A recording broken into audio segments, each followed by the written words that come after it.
Gildo, please come and join me here on the stage. First of all, I'd like to thank Alan Howard for introducing us, and to the Alan Howard Foundation JW3 Speaker Series, which is just terrific. And it means that we have such wonderful icons, such as Gildo, arriving in London and talking and sharing their insight and their wisdom with us and our community. So thank you very much to the Foundation. Gildo, it's wonderful to have you with us here in London. We just saw your terrific film of the company, the brand, everything that goes into it. You have 7,000 employees worldwide, over 500 Zegna stores in over 100 countries around the world. Last year, your revenues were over 1.2 billion euros. How would you describe the Zegna brand today? Good question. First of all, thank you, Alan, for inviting me, and really it's a great honor to be here and in your foundation, and to be in front of, I understand there are some young people of Parson, which is going to be interesting, and yes, talk to young people about the métier. Going back to your question, I think that we are a masculine brand with a strong heritage to do things well.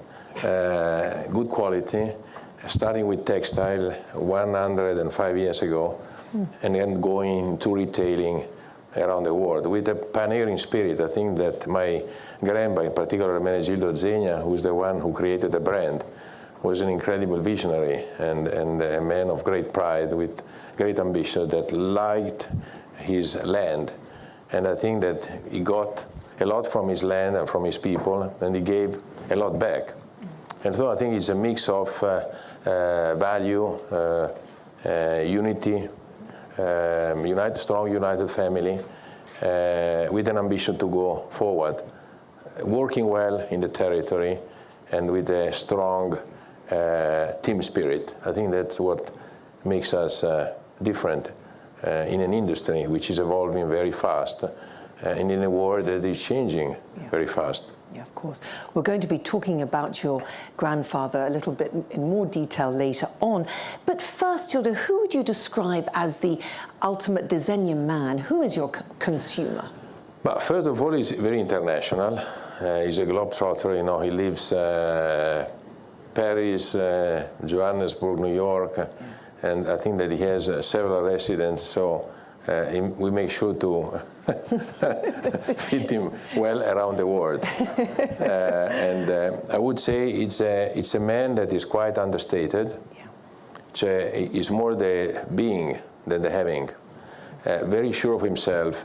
He knows what he wants. He has very little time to shop. So you have to be very accurate in service, very detail-driven. He knows what he wants. And I think you have to make sure he comes back, which is the biggest challenge today. I think he's going more and more into the digital world, and so we are working very hard to be less traditional in that part of the business, and going more with additional services. But I think that he does appreciate our qualities and our service content through the network of stores around the world. Because I think one of the challenges that I had is to move from industry to product-oriented company, and from product-oriented company to a retail-oriented company. And so moving gradually from a wholesale business into retail business in order to be closer to the customer. And I think the challenge today is to retain the good customer and to get new customer in a world that is very competitive, and that they present bigger and bigger challenges. As you say, it's an ever-changing world, the environment that we live in now, Gildo. But let's go back to 1910 to a place called Trevero.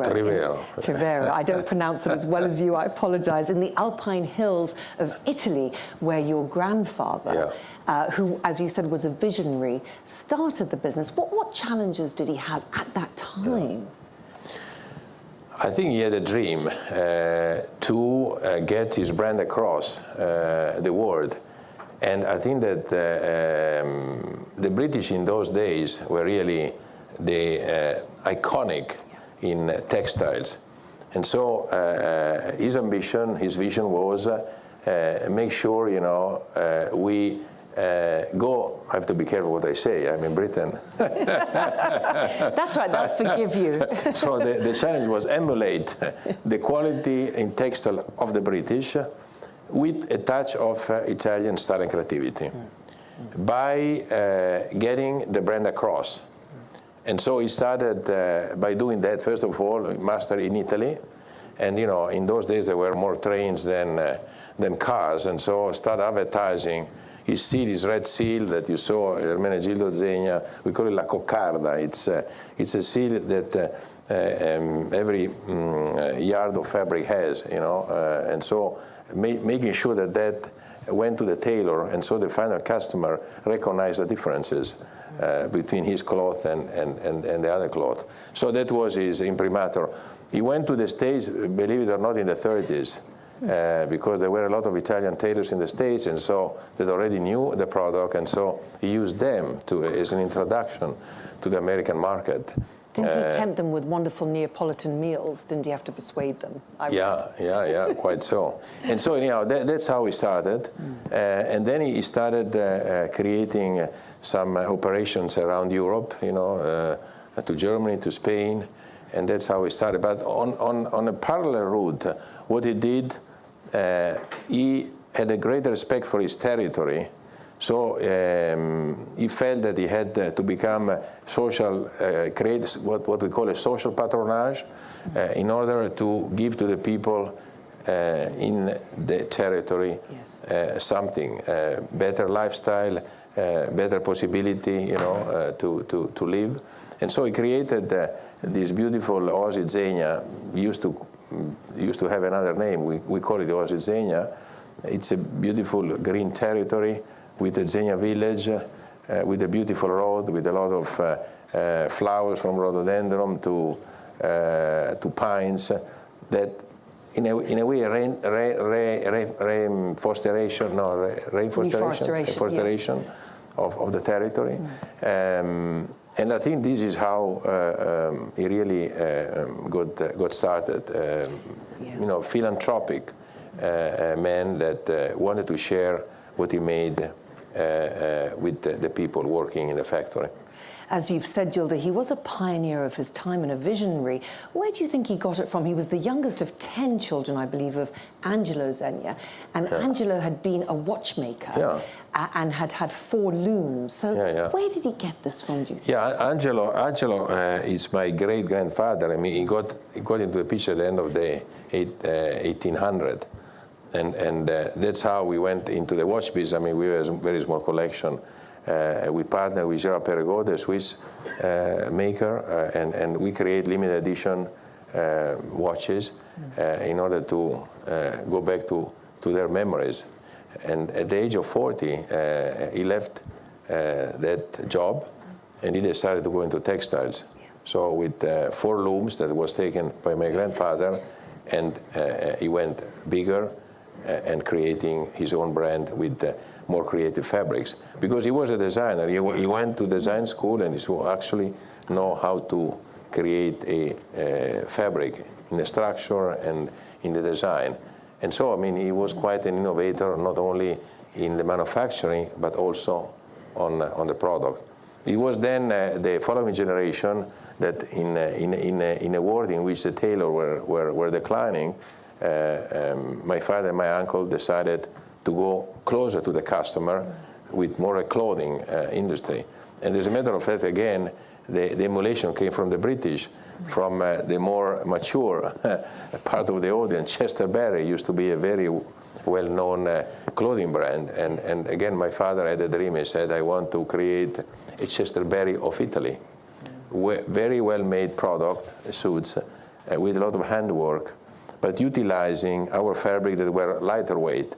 So it was an introduction to the famous travel retail. Today, I mean, you see, I mean, are we until yesterday? Were we in winter or were we in spring? Yeah. And so I think it's getting a more and more transitional weather, and so you need really clothes and clothing that are good for the man who travels the world. So in a way, it was a little bit an anticipation. I think that it's a pioneering spirit to create a more comfortable, lighter weight product, good for travel. And today, I mean, it's probably one of the iconic suit we have is called High Performance Traveler. In a way, going back again 10, 20, 30 years and making these suits or this product are available from the Chinese to the Russian, to the American, to the Japanese, traveling the world.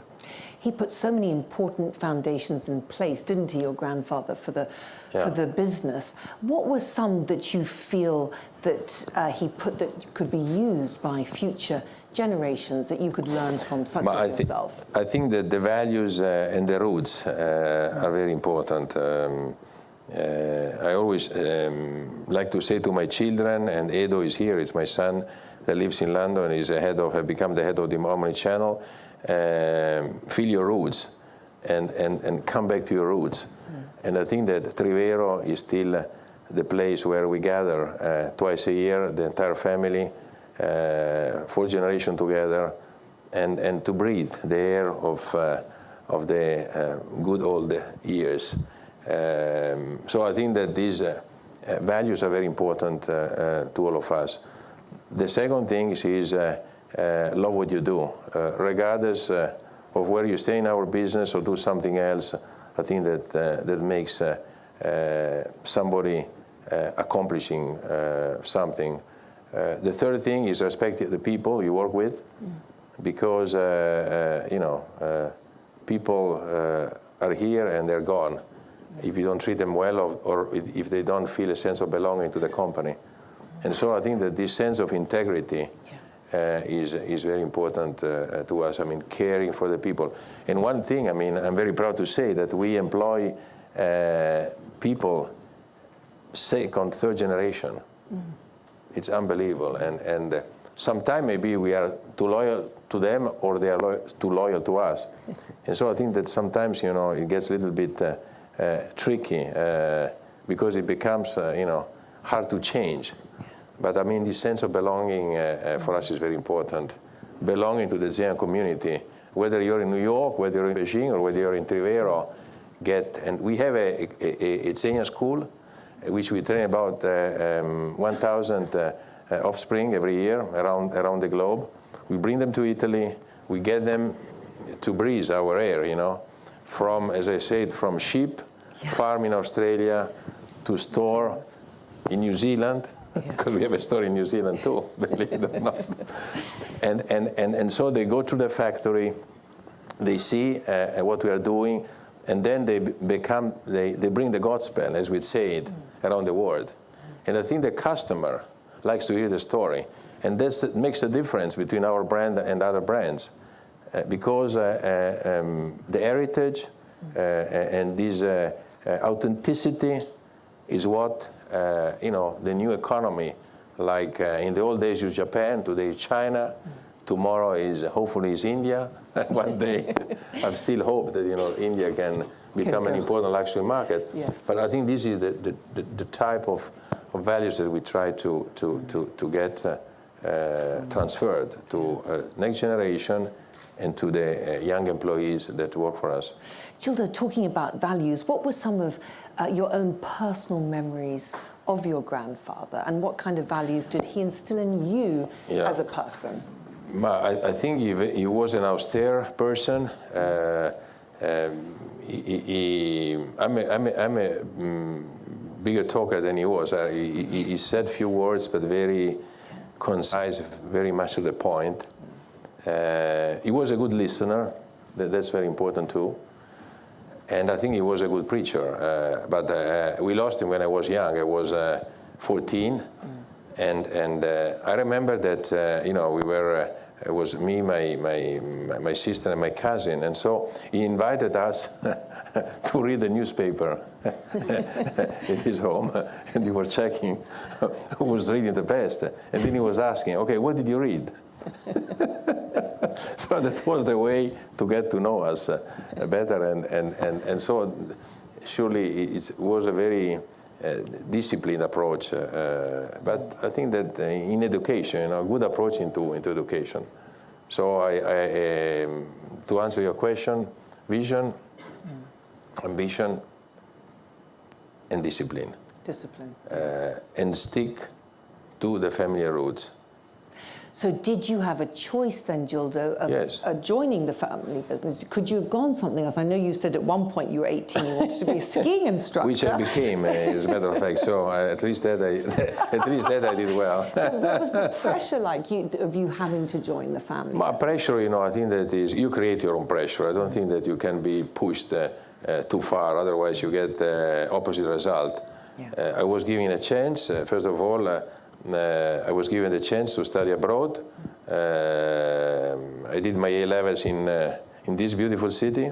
I got a bachelor degree here, and then I started going around, the States in particular, China, and I think it came as a natural. And I think you have to feel it, and I think that the summer stages were important, from American retailer to a German manufacturer. I worked at Hugo Boss. It's a great competitor of us, and so in the old days when it was still private, I was able to work for them for 6 months. I worked for Bloomingdale. That's right, for Marvin Traub. Marvin Traub. Yeah. It's a fantastic educator in retail. Did you learn a lot from him for your 2 years? Not from him, because I was, 5th grade. I mean, he was the chairman, so I was a junior buyer. So, okay. But I had the chance, to meet him the first day and the last day when I left. That was it. So, but it was impressive. But I read a lot about him, and I think he was talking, to the employees a lot. And then when he became consultant and he created his own company, we stayed in touch. Then unfortunately he passed away 2 years ago, but a fantastic merchant. That used the word they used to call the American retailer. Now they are more financial than merchant, and so these were the days in which he invented what creative merchandising is about, which, merchandising, when you talked about merchandising in Europe, you say, what are you talking about?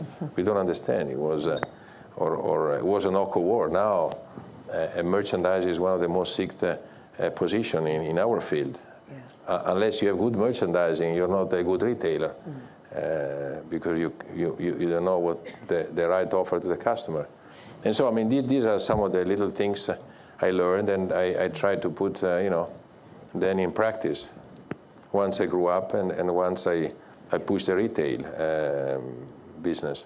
And you felt ready to join the company. Was there a particular moment, Gildo, that you felt, right, I'm ready now to not only join the family? Yeah, probably in the States. Expand. In the States, it was early 80, in which we had a vacuum in the company, and so my father said, "Are you ready?" I said, "I hope."